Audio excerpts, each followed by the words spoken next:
চলে আসলাম আজকে ফ্রেশ অ্যাগ্রোসিডের প্রজেক্টটিতে। তো দর্শক, আমার এইখানে মোটামুটি 4 বিঘার মতো ক্ষেত অলরেডি এই যে দেখতে পাচ্ছেন যে হাই 80% ছেড়ে দিচ্ছে। এই যে অলরেডি সাইড দিয়ে আমরা তারের দিয়ে বাদ করে দিয়েছি। তো দর্শক, আপনারা তো রীতিমতো আমার ভিডিও দেখেন এবং আপনারা অনেকে আমার ফোন করেন পার্সোনাল নাম্বারে যে ভাই আপনার একটু সাজেস্ট দরকার। ইনশাল্লাহ আমি আমার মানে বাস্তব অভিজ্ঞতা থেকে আপনাদের সবাইকে আমি যতটুকু সম্ভব হেল্প করি।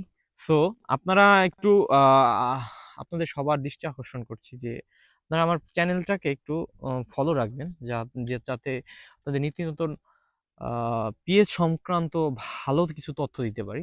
তো দর্শক, আমাদের ফ্রেশ অ্যাগ্রোসিডের এই হাইব্রিড যে প্রজেক্টটা, এটা চার চার বিঘার একটি প্রজেক্ট। তো আজকে বিকালে চলে আসলাম। মূলত ব্যস্ততার মাঝে আসলে এইভাবে ভিডিও করা হয় না। তো আমি সবসময় আপনাদেরকে ভিডিও আপডেট দেই। সো আমার চ্যানেলের সাথে থাকবেন, পাশে থাকবেন এবং লাইক কমেন্ট করবেন। সবাই ভালো থাকবেন। আসসালামু আলাইকুম।